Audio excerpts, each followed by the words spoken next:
All right.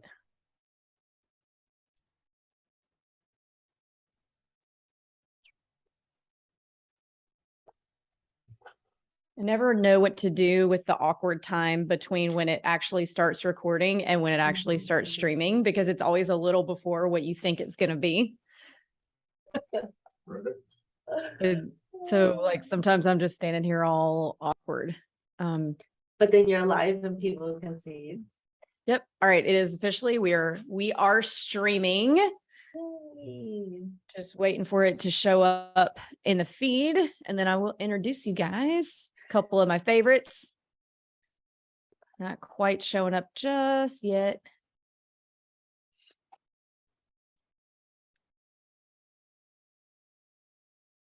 All right, here we go. All right, everybody. Thank you so much for being here. Today, we're going to talk about taxes. We're answering I'm not answering. Matt and Amanda are going to be answering all of your questions about taxes as they pertain to short-term rentals. So I could try to give these two an introduction, but I would not do a good job. They are two of the best CPAs out there when it comes to real estate, when it comes to anything, but especially real estate. So I will let them introduce themselves. Matt and Amanda, how's it going? Great. We're so excited to be here. It is the best time of the year to talk about tax planning and short-term rentals. Thanks for having us here. We appreciate it.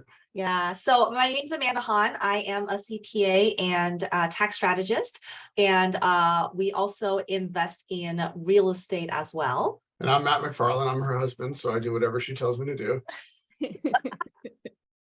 Oh, that's how we like it. So we're excited to be here to talk to you guys about tax strategies as it relates to short-term rentals and why it is probably one of the best asset classes to look at between now and the end of the year. Yeah, there's a lot of things, action items people can still put into effect. So a lot of opportunities out there for sure. Awesome. I know about a lot of them. We're waiting for some questions to kind of start rolling in. We've got some people commenting that they're so excited, which is good. So guys, feel free to post all of your questions in the chat. Doesn't matter how big or how small perceivedly you think they are. They're here to answer them. Also, you can pick up Matt and Amanda's books, two of them, on the Bigger Pockets bookstore. What are the exact titles of those? I know tax strategies and advanced tax strategies, but I'll let you guys. Well, look at this. We have them right here. Oh, fancy that. It's my first one. I pulled it off. I didn't know if like my decorations will fall off. Right. So we wrote two books. One is called Tax Strategies for the Savvy Real Estate Investor.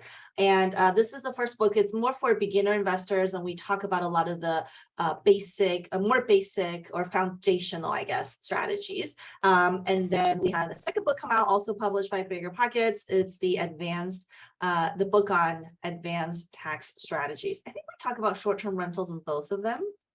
I'm not 100%. Let me peruse it and you can talk some about good nighttime reading, when you're looking to fall asleep, just do some tax reading.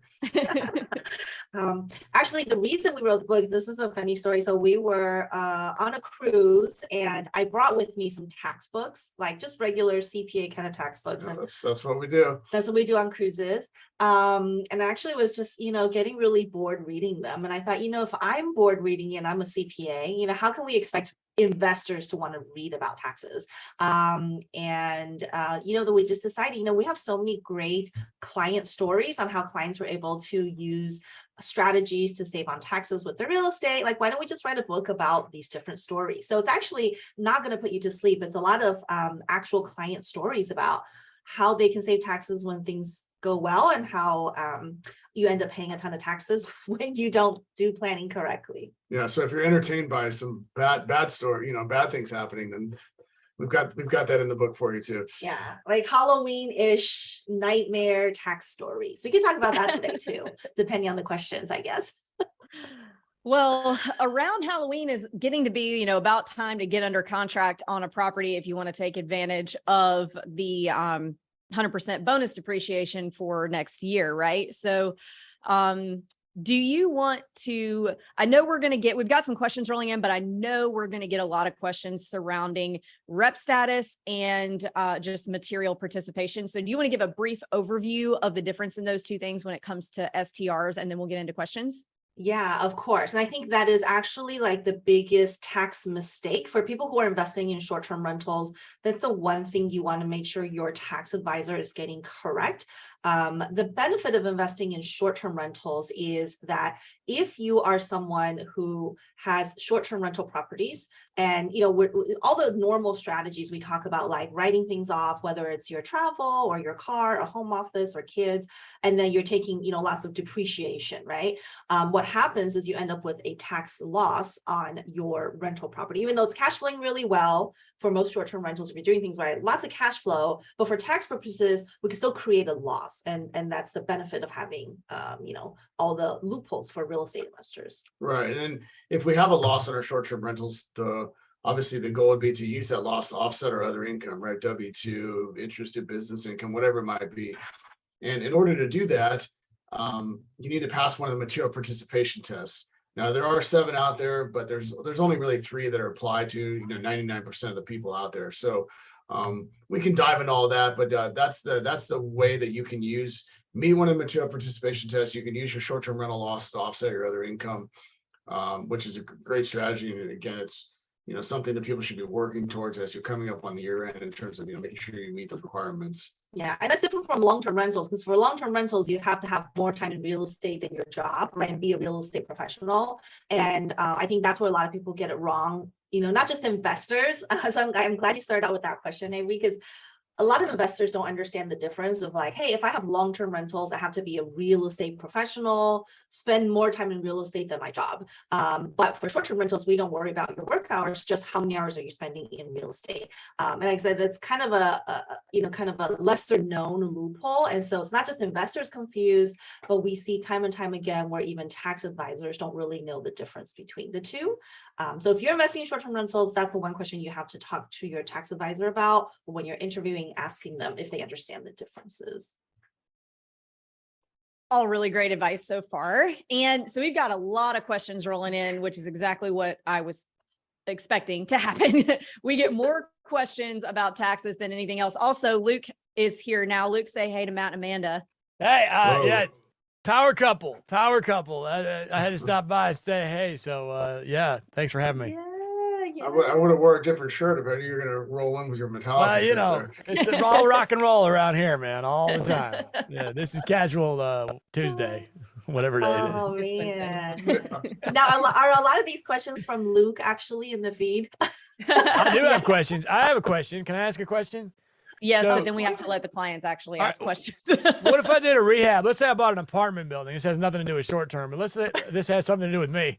Let's say I bought an apartment building and did a large rehab, like $100,000 rehab or something. How do I do that? I know this is more of a cost seg person question, but how do I factor that in, and how does that how does that work? Yeah, well, so what you want to do for the rehab, there's a couple different steps, right? So you bought an apartment building. This is for Luke's friend. This is not about short-term rental. Forget it. It can be $1 million. Let's say it's $1 million short term, and we did a $100,000 rehab on this short term. Yeah. So what you want to do is, from a cost segregation perspective, right? And we're assuming you can use the losses, right? You met all the hours and all that. So assuming you can use the loss, what you can do is you can have a cost segregation do the cost seg project before the rehab. So they break out the components of what's already in the building. Then you go out and do your rehab. And once the rehab is done, they can update that cost seg study. And the reason to do that is when you do it in those 2 steps, right? Step 1, step 2, is that oftentimes what you'll see is a larger write-off than if you would have just done like one study after the rehab is done. Does that make sense? So yes, that could be short-term and long-term. It's better to do the study before the rehab's done? So yeah, it's a 2-step, still one study, but when you talk to the cost segregation cost segregation firm, and this is where you kind of have to be a little bit more strategic, right? So you tell them, hey, I'm going to be doing a rehab soon, but here's my property. I want you to come in and take a look at the property first. Take whatever you need from the information, and then I'm going to come in and I'll do my rehab, and then you'll come back and finish the study. So it's not 2 studies, it's just 1 study, but they're looking at it before and they're looking at it after. And what that does is it allows them to segregate out more of the components for better depreciation result effectively.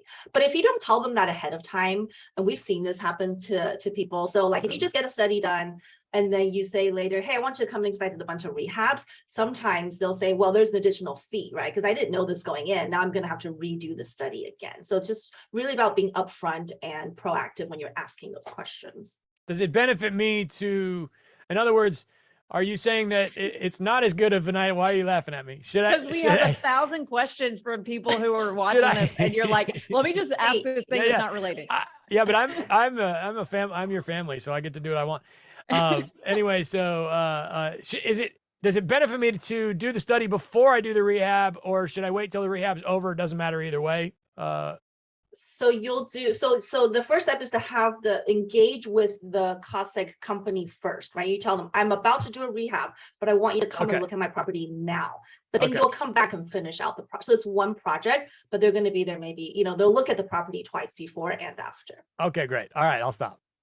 Thank you for answering Luke's question. That is so this is a Facebook Live about consultation with Luke Carl. Private consultation. Next, he's going to get into why did we invite Luke? Yeah. Okay. So anyway, first question from a listener. This is a good question. If you do a cost seg on a property and then you 1031 that property into another property, do you have to pay back those tax savings from the cost seg from the first property?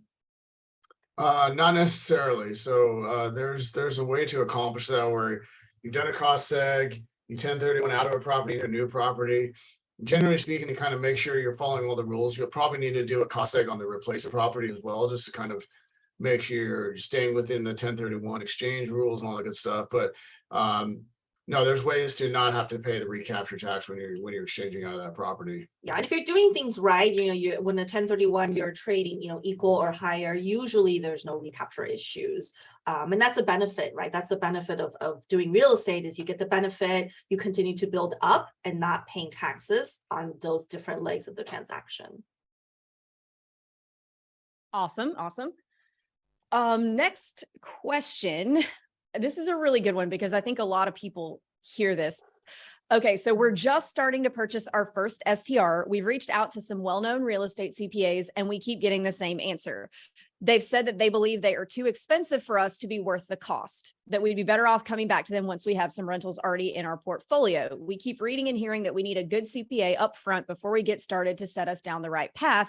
Now that we're hearing we need rentals before paying for a good CPA. Or before a good CPA will be worth it. We aren't sure what to do. Do you have suggestions? Luke and I were told the same thing when we first started, when we only had like 1 or 2 rentals. Like, hey, we don't think the cost of us is going to be worth it. And we muddled through. I don't necessarily suggest doing it that way, but maybe you guys have some better advice then, because we made some mistakes up front, but go ahead.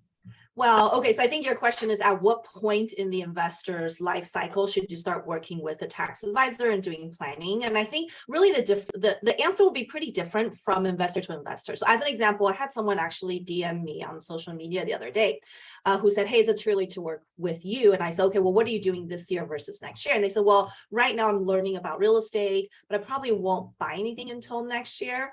And so in that scenario, then next year would be a better time to start working, right? Because this year there's not much going on. You're still kind of in the learning phase. But if, next year the same person is saying, hey, by the end of the year, I think I'm going to buy 1, if not 2 or 3 rental properties, then it definitely could make sense to start working with an advisor in early 2023. So I think it depends on how quickly you'll be ramping up your real estate and when you'll be starting, right? You want to get the strategies in place in the year you're actually ready to implement investment. Because, the truth is we also meet people who learn about real estate and maybe even 2 years later, they haven't bought any properties. Those are the type of people we're trying to protect from spending too much money on advisors when that money really needs to be spent on the deals themselves. Gotcha. So this might be a loaded question, but, in cases where a new investor goes to, there's a few like big names out there and that are known to be the authorities. You guys are one of them. So for a new investor, how would they find a CPA who might be a good fit for someone new, but still knows the things they need to know about short-term rentals? What are some questions that they need to ask CPAs when they're, shopping? Yeah, that is a great question. So what, I mean, if you're someone investing in short-term rental, right, what kind of questions would you ask during the interview process to identify a good CPA? The first one I said was material participation, right? So ask them, that's a very specific question. Like, I'm going to invest in short-term rentals. Are you familiar with material participation, or do you feel I need to be a real estate professional to get the losses? If they say you have to be a real estate professional, then that shows you it's someone who is not specific to short-term rentals. And I always tell people too, what we end up doing is we'll call a CPA or we'll say, hey, do you work with real estate investors? And guess what? 9 out of 10 or maybe 10 out of 10 will tell you, yes, I work with real estate investors. So that's a weak question that tells you nothing, right? Because they might have one investor, or maybe their aunt does real estate or something. But you want to ask them more specific questions that kind of shows their knowledge, right? So you work with investors. What are your investors doing? Where are they investing? What are some of the creative financing strategies that they're using? And how does that relate to taxes, right? So very open-ended questions, and then let them tell the story of what they have to share. And I think very quickly you'll get to know, like, do they understand real estate, or do they don't even know what creative financing means? So I think those are, more powerful questions to ask. I've talked to some CPAs that have like a higher flat fee to file, and then some CPAs have a lower flat fee and then like an hourly charge for, questions and things like that. Do I care? Is there one that's better than the other? How should the fee structure work in your opinion? I don't know if it necessarily matters per se. I mean, everyone's going to run their business differently, right? So you're going to see those two scenarios. You'll see probably 5 other scenarios, right? I mean, I think at the end of the day, you want to make sure you're just working with somebody that is knowledgeable. At the end of the day, if they are, whether you're in the beginning stage or, middle, advanced, whatever, as long as you're working with somebody that is knowledgeable in the stage that you're at and can help you, then, the money you're paying them, in my opinion, should be worth it, obviously. But, I would say, talk to fellow investors, if you're in your area that, doing stuff like you're going to meetups and things like that. Talk to investors there that, colleagues that, that who you're working with, maybe they're not ready to, go with, the quote unquote bigger firm or what have you, but they should be able to give you some good information. Yeah, I will say, like, a lot of CPA firms still love hourly fee. I'm part of some mastermind groups of CPAs, so our firm, we do what we call fixed fee billing, which is like for our clients, they know what they're paying up front, and we include unlimited consulting. And the reason we do that is because as a consumer, right? So I work with attorneys and other professionals where they charge me by the hour. And what happens is I don't want to call them, because every time I call them, there's going to be a bill. And I'm always like, can I just Google this answer, or do I really need to call this attorney or CPA? And so this whole old school thought of hourly billing is really detrimental to clients, right? Because they don't want to ask you questions when you charge them.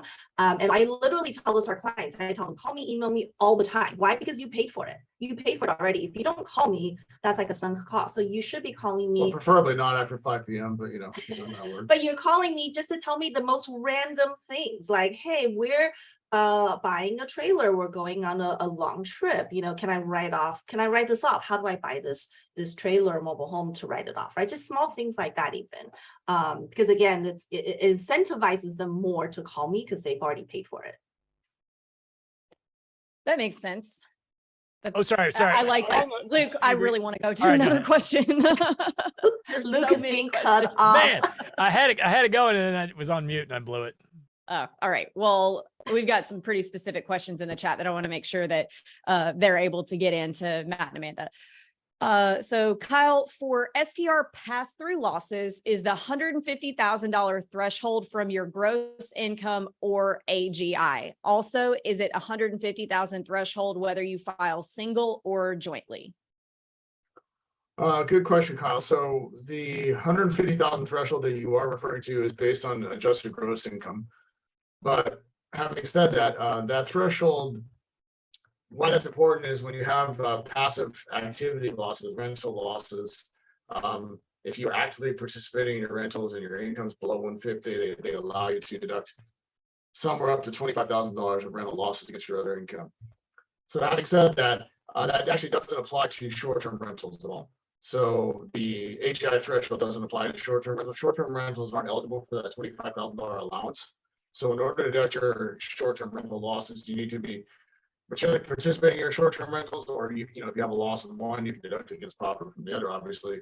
But so kind of twofold answer. It's based on AGI, but it isn't that threshold and allowance isn't applicable for short-term rentals. And I just wanted to define material participation real quick. I know we'll have 1,000 questions on this, so I'll start out with the definitions. So material participation, why do we care? Because if you meet the one of the hours requirements, it means you can use your short-term rental losses to offset other types of income like W-2 or a business. So there are 7 different ways to meet material participation. There's 3 common ones. We'll talk about the common ones since that's 90% of the people will use one of these. So one is you spend at least 500 hours on your short-term rentals. Okay, so 500 hours on staging the property, managing it, dealing with rehabs, dealing with guests, all that good stuff. If you don't meet 500 hours, the other one you can fall under is if you spend at least 100 hours and no one else spends more time than you. So Avery spent 100 hours and the cleaning crew spend 80, the landscapers spends 20, some contractor spends another 10. That's fine because Avery has spent at least 100 and more time than any other person. If you still don't meet that, then there's a third way to do it, which is that you spend any number of hours, but that's more hours than everybody else combined. So in that scenario, Avery spends 80 hours and you look at everybody else's hours, you add them up, maybe they only come up to like 20 hours. So if you meet one of those 3 tests, then you're considered to be materially participating, which then just means your short-term rental losses can offset not just the rental income, but W-2 and other income, all kinds of income, right? Capital gains, crypto, whatever it is that you're doing otherwise. Awesome. That was really important, guys. So rewind that and listen to those three tips over and over again. Next question. I'm currently a W-2 employee and want to know if there's a limit to the amount of deductions I can use with my short-term rentals. So a W-2 employee, is there a limit to the amount of deductions you can take on short-term rentals? I'm going to answer this in 2 ways. So there's no limit on how many deductions you can take against your rental. You have your income, you get your expenses. You should deduct as many expenses you're legally entitled to. Now, if your expenses exceed your income, then probably the question is, can I use those losses against my W-2 income? And that goes back to what we just talked about. Did you make sure they participated in your short-term rentals? If so, then the answer is yes. If not, then the answer would be no. Yeah. So right now for a married couple, there's what is called the excess business loss limitation. It's about $540,000 this year. So if you're someone, let's say you meet material participation, you make $300,000 at your job, you have $300,000 of short-term rental losses, you can offset those against each other. There's no limit. But if you had $1 million of W-2 income and $1 million of short-term rental losses, then in this year you can use up to $540,000 as a married couple to offset W-2 income. But other than that, from material participation, that's really the kind of the golden spot to be in, right? Because you can use a big chunk of it to offset, maybe almost all of your income. Hopefully that answers that question. I think so. Next question. So we're thinking about purchasing a short-term rental. What is the order of steps we need to take to be able to write off expenses incurred by setting up the short-term rental and listing it on Airbnb? I've read somewhere that I have to offer it for rent before I can start counting the expenses, assuming we're satisfying material participation. Is that correct? So can I count setup expenses before it's live on Airbnb, or does it have to be live and in service before I can start counting expenses? I guess they kind of, I don't know, there's a way to look at this, right? So all the furniture and supplies that people are spending to furnish their property, right? That I would say is deductible, the idea is you want to make sure you put the property in service the same year you're incurring the expenses. Like before the end of this year. I think that's more important. I mean, the reality is for short-term rental, like practically speaking, it cannot be in service before you buy the furniture. Like, I mean, it's very hard to find a short-term rental property where people are coming to stay at your house and there's no furniture, right? So, but no, you don't have to have it in service. Let's say I'm buying something, I'm closing in November, I'm buying all my furniture and stuff, you know, toward the end of November, and it's in service December 1st. I can take depreciation, I can take write-off, I can do bonus on all that furnishing and, you know, advertising and all that, even though it didn't come into service in December. So I don't know, that question might be, I don't know if it's the worded weirdly, but I think it's kind of maybe like an erroneous thing that they're reading, that you have to like have it in service and then buy the furniture, because that doesn't make any sense at all. You're right. Yeah, I think maybe they just read that wrong or something, but now you've clarified it. All right, next. If I use the STR strategy with cost seg and 100% bonus depreciation this year on a new purchase that I plan to place in service by the end of this year, but next year I shift it into a midterm or a long-term, is that allowed? I think I know the answer, but of course I'm not a CPA. That's a great question. So the question is, if I buy short-term rental, use this loophole material participation, can I turn it into a midterm rental next year? Yeah, absolutely, you can do that. There's nothing in the tax world that says a property has to remain a certain type of use. So it could go from a short-term to midterm, short-term to long-term. It could go from short-term to your primary home, right? So there's no restrictions on that. It is a year-by-year distinction. However, having said that, I wouldn't have a very drastic change. And I've had clients, you know, we have very creative clients. So I have some who will say, I'm going to buy a property, I'm going to furnish it. It's going to be a short-term rental this year. I'm going to rent it out for like 2-3 weeks, and I'm going to really just move in January. That, you know, I mean, I guess technically it might be okay, but I think you would have an uphill battle if audited, because you really have to be able to prove the intent for this property was to be a short-term rental, except for the fact that something extraordinary, unexpected happened that you ended up moving into the property. But if it's like in that scenario, short-term rental for this year, you know, it's maybe a short-term rental for the first couple of months of next year, and I decided, hey, it's more cash flow, more beneficial to be mid or long-term, that doesn't change anything, and it's perfectly fine, and the facts are still the facts for 2022. So no issues there that I can see. Sweet. This is a shorter question.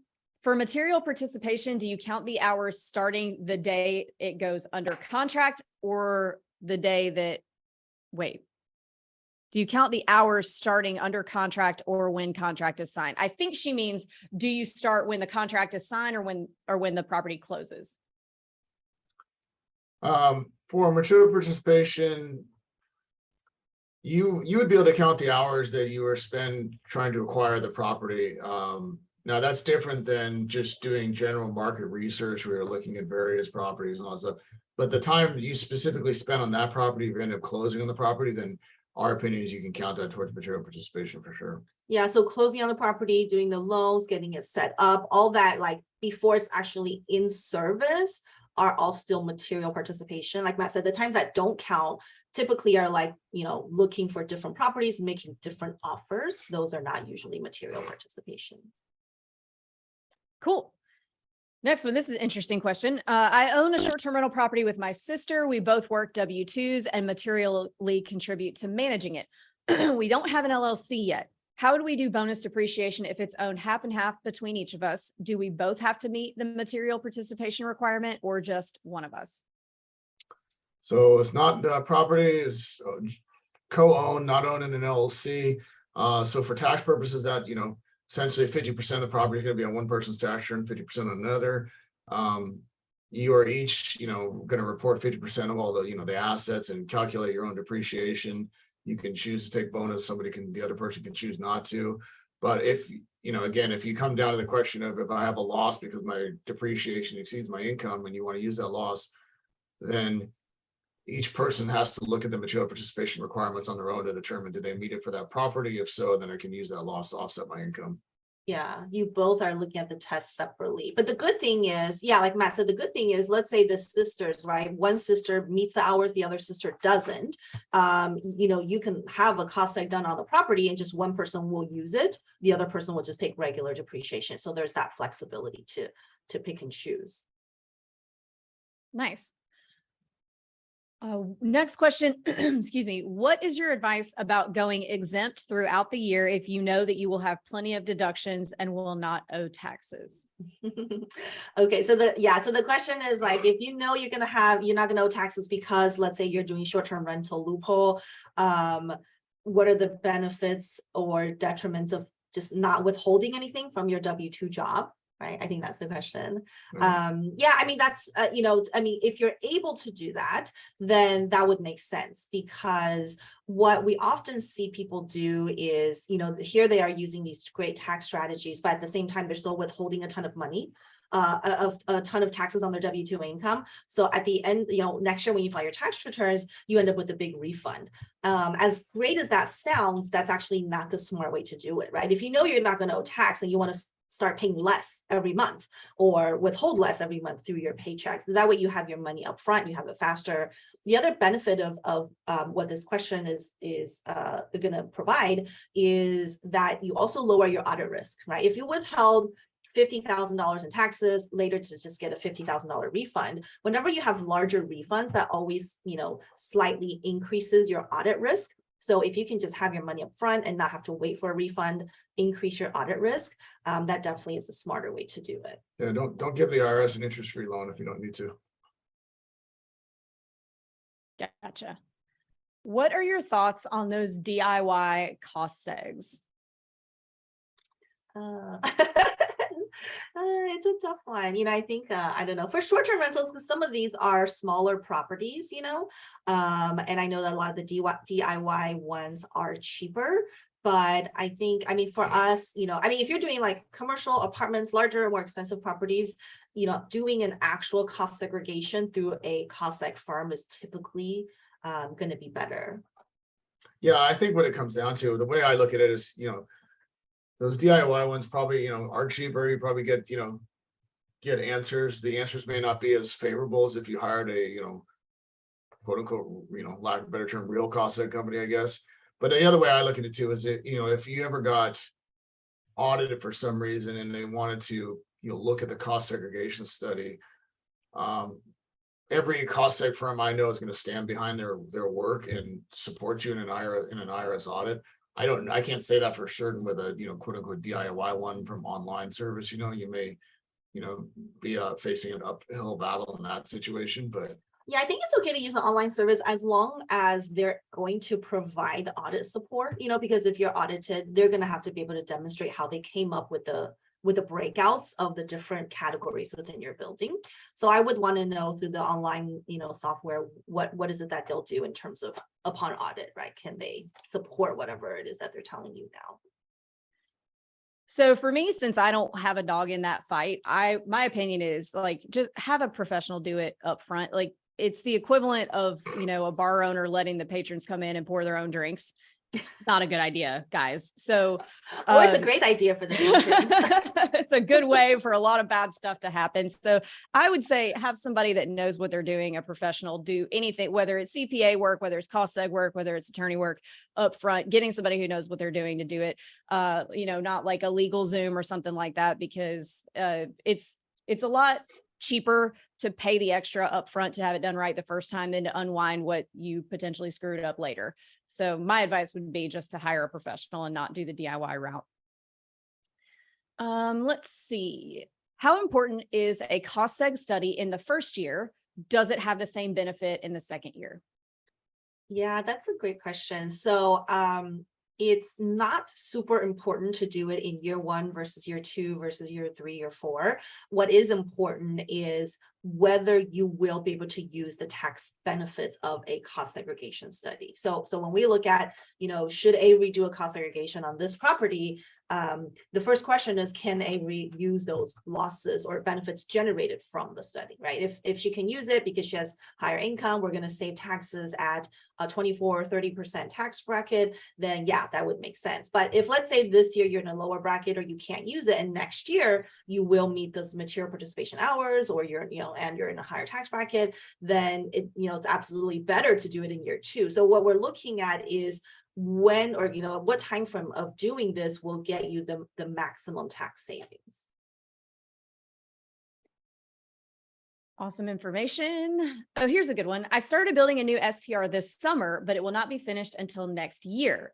Can I still cost seg everything? And along with that question, can the pontoon lift, and dock I bought a few years ago be a tax write-off? So the renovation costs that you're spending on a short-term rental is not placed in service yet.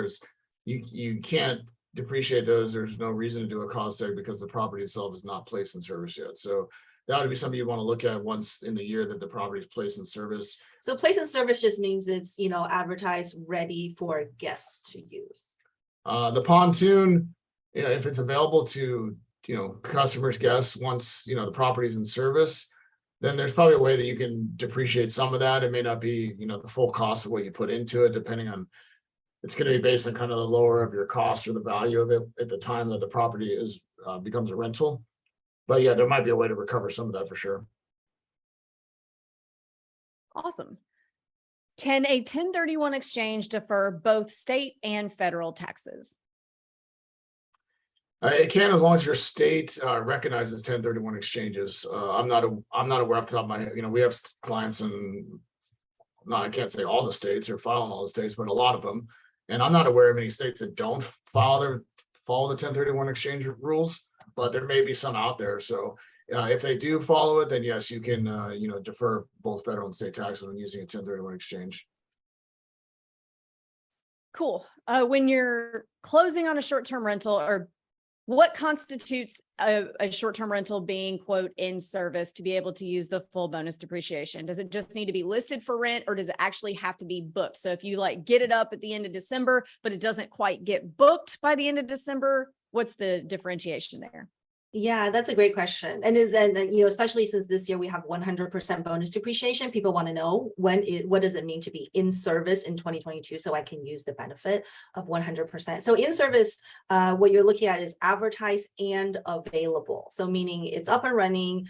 Let's say December 15th, I list it and I say, you can start booking it and stay in this Airbnb by, December 16th. That would mean it's placed in service, even if no one actually, stayed or paid you for the month, or, for those couple of weeks in December. Technically, that is in service already. But the thing, the kind of the gray area there, right, is to have a short-term rental for tax purposes, the average customer stay has got to be 7 days or less. So if you put it, you advertise it December 15th, nobody stays in it until January. How do you prove that the average customer use was 7 days or less?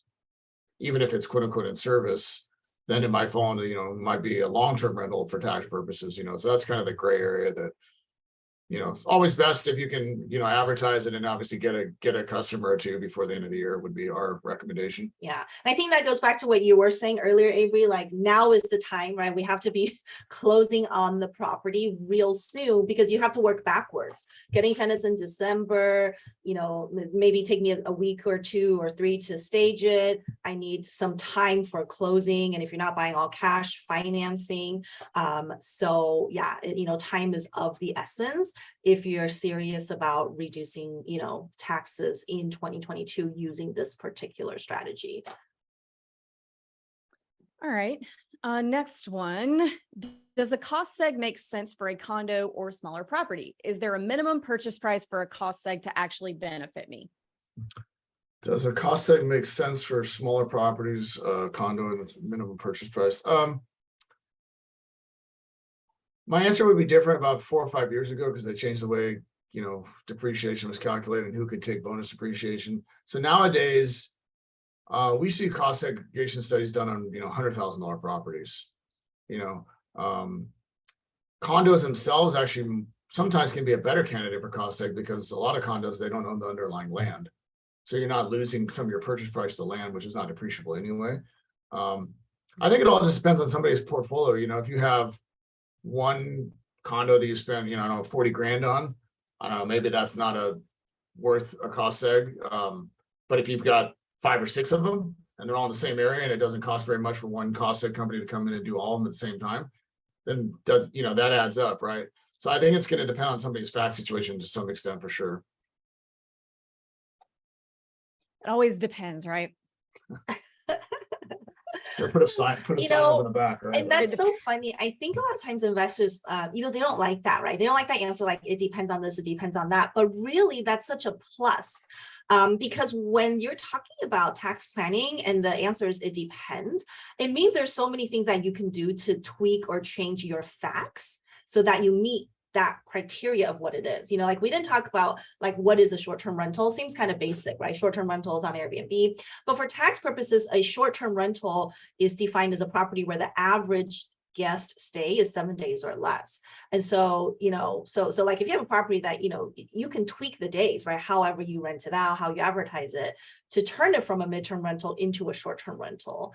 And so that's where like that, it depends on whether it's a long-term or short-term. That just means there's different things that you can do to fit that specific fact pattern, right? So it's defined as a short-term rental for you for this year.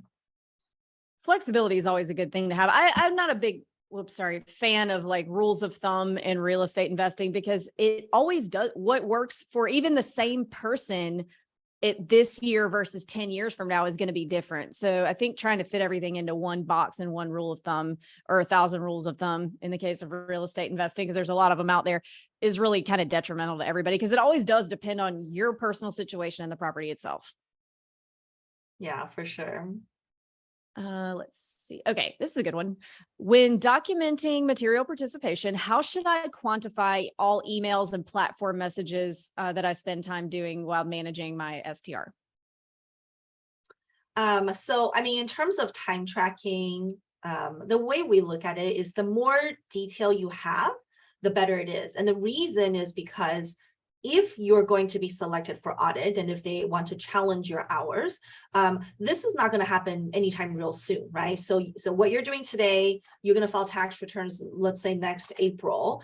And if you're audited, it might not be 2 or even 3 years from that point in time. And so what happens is if we just said, hey, today I spent 4 hours on emails and platform stuff, it might be difficult to, think back and say, okay, what exactly was it that was done, right? So the more detail you have, the easier it will be. If questioned, you can come back and say, oh, okay, these are the things that I did, or these are the activities that took up those 4 hours or 8 hours worth of time. So how much or how little detail is going to differ depending on each person, but I think enough detail where you will be able to pull up whatever documentation or support 2-3 years from now to be able to substantiate that specific hour, right? It doesn't have to be something beautifully written. It could be shorthand, again, as long as it's enough for you to jog your memory on what are my documentations for this. I mean, emails and things like that, I think, it's pretty simple, right? You run keyword search in your Gmail, you'll be able to find up, pull up whatever you were talking about in a specific day. But I think that goes more towards like, rehab, where I spent 8 hours today on this rental property. But maybe I'll put like, oh, it was furnishing, it was dealing with plumbers. And then, okay, 2 years from now, I'll say, okay, I think it was something about plumbers. That's where I'm going to look to get that proof of the time spent. Makes sense. Let's see here. When you have multiple STRs and you want to combine hours for material participation purposes, is it only hours for STRs purchased this year that count? Or can you include hours from your STRs purchased in previous years? Any additional info on this topic would be appreciated. So if someone's looking to combine hours on their short-term rentals to meet the material participation tests, you can, and the only reason you're doing that is that you want to, be able to treat, an activity as non-passive instead of passive. So you got a loss and you want to be able to deduct the loss, we want to, we meet the material participation standard. So in that example, technically speaking, you can elect to combine only the properties that you want to combine into your group for purposes of meeting this test. So if, let's say somebody has 6 properties and they only need to add 4 of them together to meet the test, and they don't want to add the other 2, and there might be reasons why you might not want to, then you can add the hours for those 4 properties, even if 3 of those properties were bought in the previous year. You're still spending time on them, so that's not a problem at all. Does driving to the property to make improvements count for material participation hours? Yeah, absolutely. Driving hours to work on property are part of, what you're doing as as an investor dealing with property stuff. So that definitely would be material participation.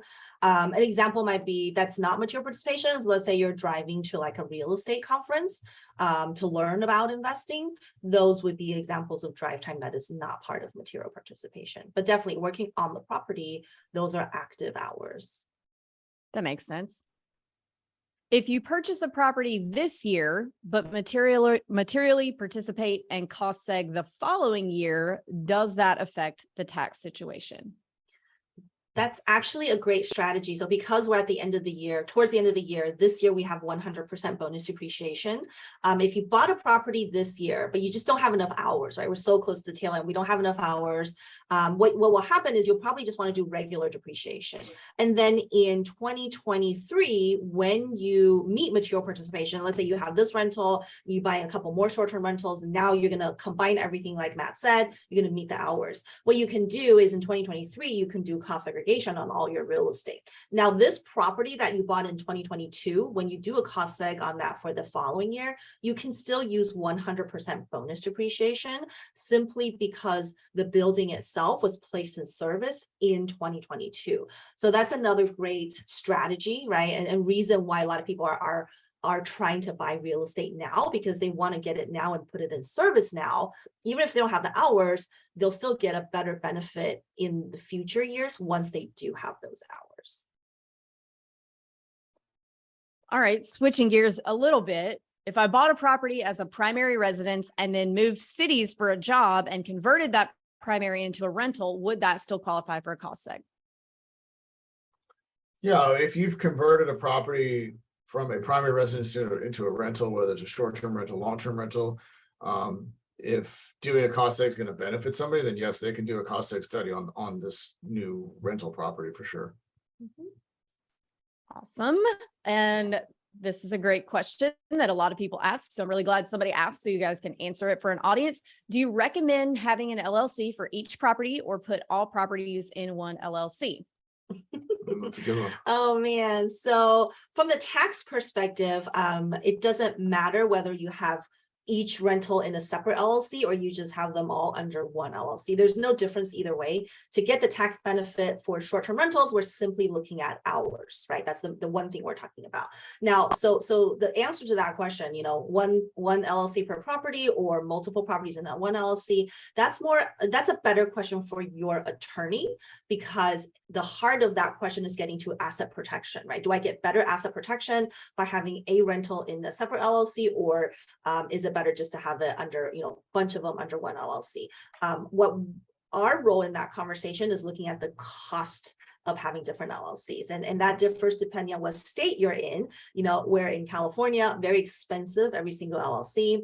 For those of you investing in Tennessee, also very expensive per LLC if you have to file franchise taxes.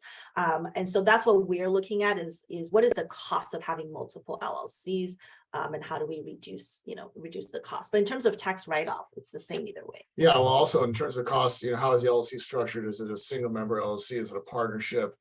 If it's a partnership, then, every partnership has to file its own tax return, where a single member LLC may not. So that can add to the cost depending on how many of those you have, obviously. So. Yeah. So the steps are, if you're concerned with asset protection, you talk to your attorney and say, what do you think? How many rentals per LLC? What's the structure? But before you form it, then you talk to your tax advisor and you say, this is what was suggested to me. Now, what is that going to cost me in terms of state filing fees, tax returns? How many different bank accounts do I have? And then you can make a decision, right? Because there's always like this really complex structure that's great for maybe like Robert Kiyosaki, but that might not be as good of a structure for Mary Jane, who just started investing in real estate. So we're going to get to like, what's the best middle ground for Mary's situation? Awesome. What if your cleaner does not accept 1099 cash only with 4 question marks? This is an urgent question. That never That's happens. urgent. That never Urgent.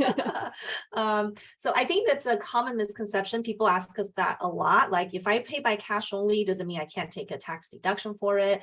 And that's not true. So however you pay, whether it's cash, it's credit card, Venmo, you still take the tax deduction as long as it was a legitimate payment, it was made, and it was for your real estate. So the fact that it was in cash, it's fine. There's no issues with that. But you do want some sort of documentation to show that that was, the amount that was paid, the date of payment, and what the payment was for. So she or he can give you a receipt.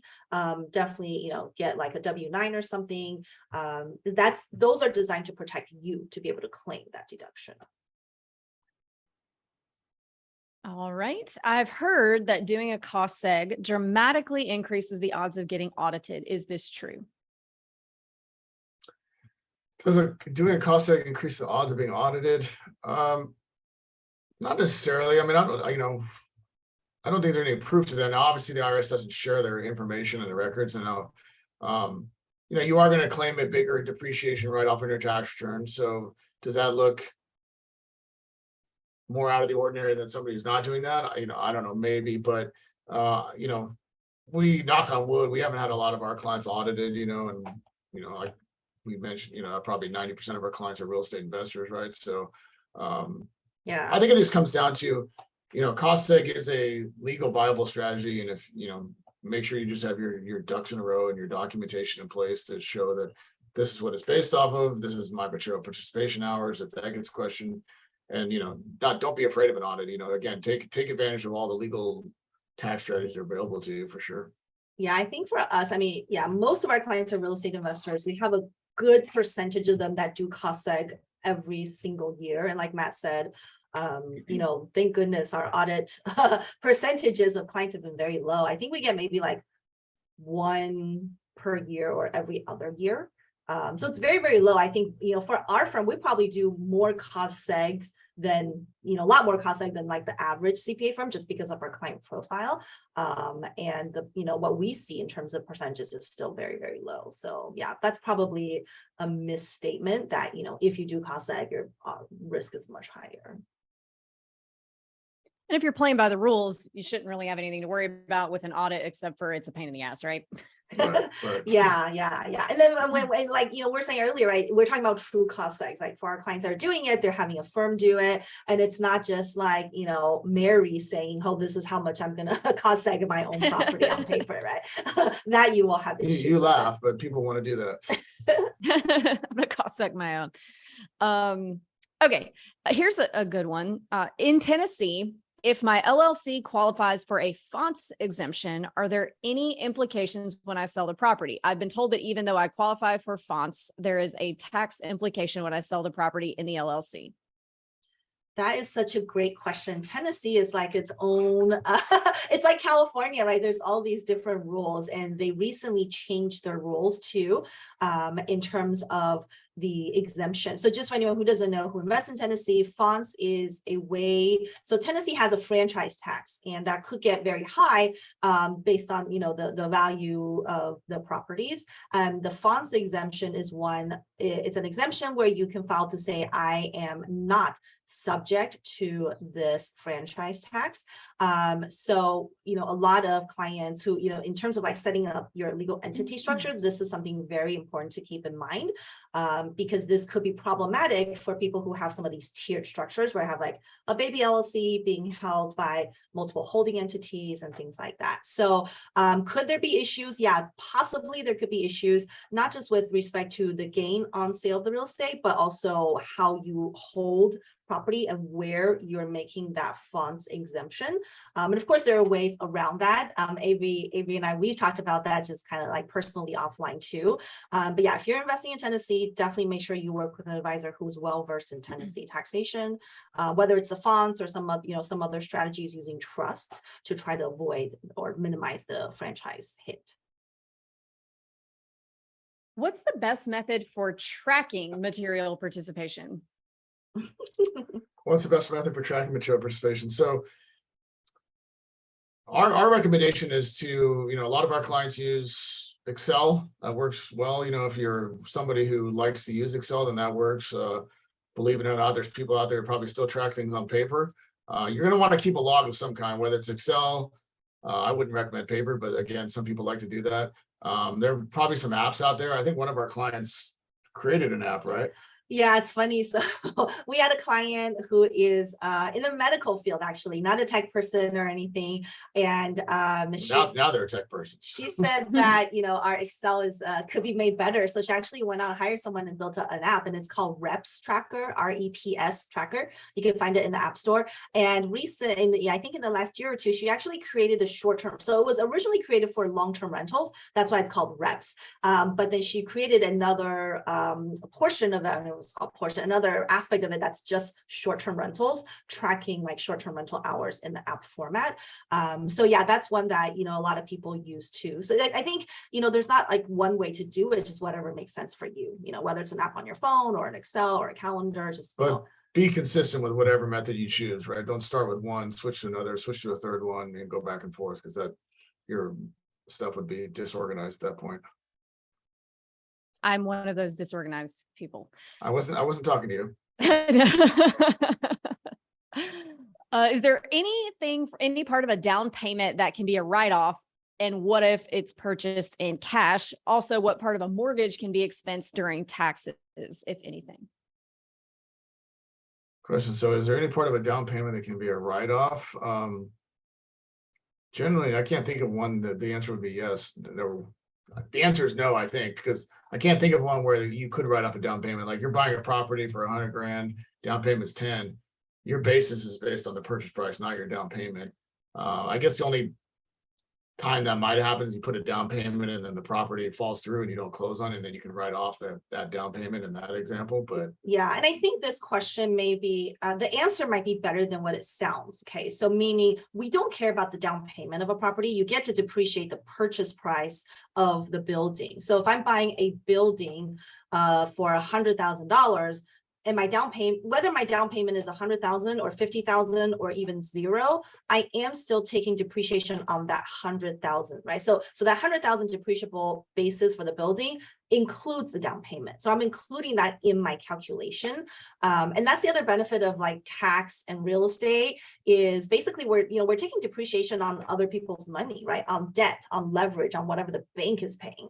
So even if I have $100,000 purchase price with a zero down payment, I could still get up to $30,000 of depreciation benefit in the first year with cost segregation. And then so that leads to the second part of the question. What part of a mortgage payment is a deduction for tax purposes? And so the only part of the mortgage payment that's going to be a deduction is the interest part. So when you're repaying principal and interest, the principal part is not a tax deduction. And somebody might think that's a bad thing, but just keep in mind what Amanda just said is when you buy a property for $100,000, you put $10,000 down, you got a $90,000 loan. You didn't pay taxes when you receive that $90,000, right? So when you pay that $90,000 back, you're not going to get a tax deduction for it on the flip side. So that's the reason why. I have a question regarding that. So if interest rates are a tax expense or a tax write-off deduction, whatever the word is, I'm not the CPA, you guys are. And there's a lot with the interest rates being really high right now. I'm seeing a lot of different types of loans where like it's interest only payments for the first 10 years. So on an interest only payment, are you writing off the entire payment for that year? Yep. Yes. Yep. That's what it means. Yeah. You're writing off that whole payment because all of that is interest. None of that is towards the principal. Interesting. This is fascinating. Interesting about the interest. Yes. Interest is interesting. Yeah. And so you know what? And that's where like the power of leverage comes in, right? So let's say we have a client that says, I have $100,000 to invest. Should I buy a short-term rental for $100,000? Okay. Well, if you did that, you would have, with depreciation, we might have a $30,000 write-off on this $100,000 building. But alternatively, I have this $100,000 of cash and I use leverage and I buy $500,000 worth of real estate, right? With down payment and loan. So now I have $500,000 of building that I'm able to take depreciation on. And so that's a much larger deduction, right? So maybe like now I might have like $150,000 of write-off rather than a $30,000 write-off. So with that same 100,000 of cash, I just like increased my write-off so much more by using leverage. Which is interesting. Yeah. When does it not make sense to explore material participation? Great question. When does it not make sense to explore material participation? And we see this a lot. If you have passive income, if you have a lot of passive income from other activities, then maybe you don't want to, I mean, you don't even need to worry about material participation. So we see this with, clients who have other passive income, maybe like a doctor who also invests in a surgery center or dialysis center, and then they're not working that business, is purely an investment, and those investments are kicking off a lot of taxable income. So in that scenario, whether they have long-term rentals or short-term rentals, if they're not materially participating and they have passive losses, those losses can offset all that passive income, right? So they get the benefit without doing any of the hours requirement. So we do see that quite a bit as well. Or I don't know, just someone who has like a passive gain from the sale of a rental or a syndication asset. So yeah, plenty of opportunities to plan around that as well. So yeah, not everyone has to do material participation. Yeah, or they're in a lower, one of the lower tax brackets where getting the extra deductions isn't gonna benefit them that much in the grand scheme of things. If they may not, they have to look at, how much time it's gonna take versus the benefit, that kind of thing. Yeah. Oh, another thing too, just while I'm thinking about it, in the short-term rental, what we see sometimes is like in that first year, we're getting all our write-offs, right? We get all the benefits, depreciation. And then in the following year, because we have still so much cash flow, not a lot of write-offs, then we might be positive, right? Positive rental income. And if you happen to have losses from other long-term rentals, it might be beneficial for you to be passive in the short-term rental, so you can kind of offset the long-term and the short-term real estate together. So yeah, lots of, 101 ways to skin the cat, I guess. Totally. Let's see. There was one question that was really good that I was trying to. Oh, okay. If you filed Schedule C 1 year, do you have to continue filing Schedule E, or can you change to? Sorry. If you Schedule C 1 year, do you have to continue filing Schedule C, or can you change to Schedule E later in later years? So if you've reported your short-term rental on a Schedule C 1 year, does it need to stay there for subsequent years? Can you switch it? Yeah. It does not need to stay on Schedule C, and you should report it on whatever form it's applicable for the years based on the facts. So if, a short-term rental will go on Schedule C, maybe because somebody's providing hotel type services, but the next year they're not doing that, then it should go on a Schedule E. So there's nothing wrong with that at all. Yeah. And we've seen that with clients too, where like 1 year they were trying to do almost like a hotel business. They were doing all kinds of services with the short-term rental, like putting together bachelorette parties and hosting events. And then the following year, they're like, that was too much work. I'm just doing straight Airbnb from now on. So then we move it from Schedule C to Schedule E. It was a pain in the butt to do that on the tax return, but that's the right way to do it. And it certainly should be done. Awesome. What type of tax advantaged accounts become available to real estate investors, such as solo 401k, SEP IRA, etc., that might help save in taxes paid, but also build wealth via a tax advantage methods? Yeah. So what type of retirement accounts are good for real estate investors? So normally, normal real estate is not considered earned income. And the good thing about that is we don't have to pay into Social Security, Medicare, like all the self-employment taxes. The downside of that though is we cannot use the profits to fund retirement accounts. Okay. So, but in the short-term rental space is where an opportunity might arise. So let's say you have a short-term rental, you decide to make it more of an active business, right? Like providing hotel services or making it like an experience or an event and things like that, then that becomes active income. So again, then the downside is you then have to pay self-employment taxes, but you can reduce the income tax by making contributions into retirement accounts like a 401k and whatnot. And then of course, when you put money in a 401k, not only do you get a tax deduction immediately on that contribution, but the money in the 401k can then be reinvested into other real estate and have it be growing tax deferred as well. So yeah, definitely a powerful strategy in the right scenarios for short-term rental investors. Now, and so, for those who are watching or listening that are have real estate related businesses that are not rentals, but you're a realtor, you're a property management company, you're doing wholesale deals, all that type of stuff is earned income. So those type of businesses would be eligible to have retirement accounts like a solo care or SEP IRA. So that would be something to talk to your tax advisor about if you fall in that situation too. Yeah, people who make, I mean, we're seeing, realtors, brokers have made a lot of money, right, in the past couple of years, and probably the same for this year.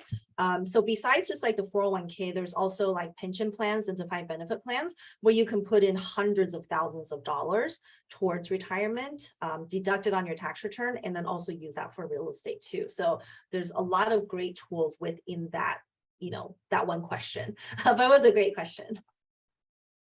That was a short-term shop agent that asked that, by the way. Oh. She probably made a lot of money. Do you need to issue a 1099 form to contractors that you've paid using a credit card? No, a 1099, no, you do not have to issue a 1099 to a contractor that if you paid them using a credit card, because the theory being that the credit card company would be the one responsible for doing it nowadays. Yeah, there's track of that. So usually 1099s are payments by cash or check, typically. All right. And we're over time, so I'll go ahead and ask this last one. This is Luke's question again?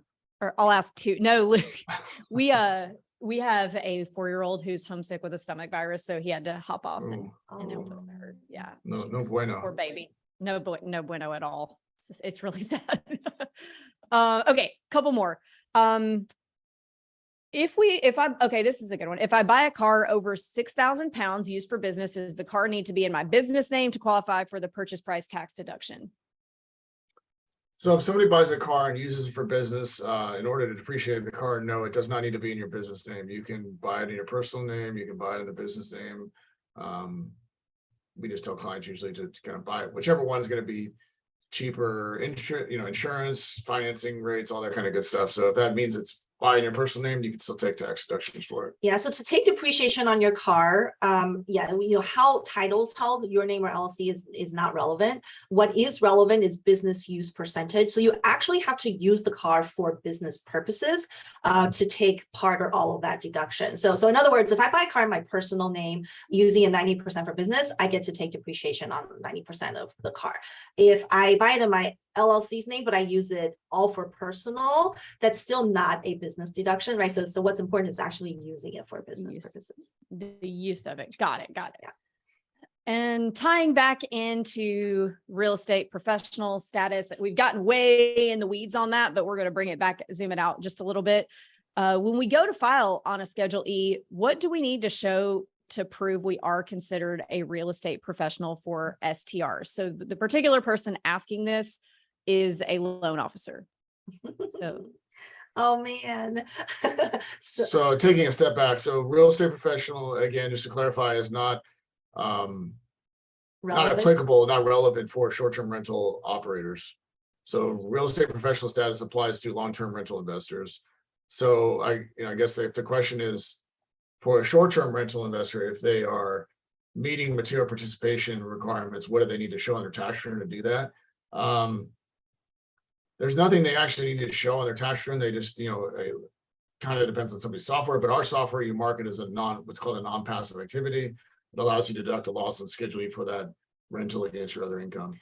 Yeah, so you don't have to attach your hours or any of that stuff. The hours are for yours to keep. You only show them if and when you're audited and if they challenge your, your claim of hours. But yeah, so the one takeaway from today, the last hour, is you don't have to be a real estate professional if you're investing in short-term rentals. If you're investing in short-term rentals, you just need to meet one of those material participation hours.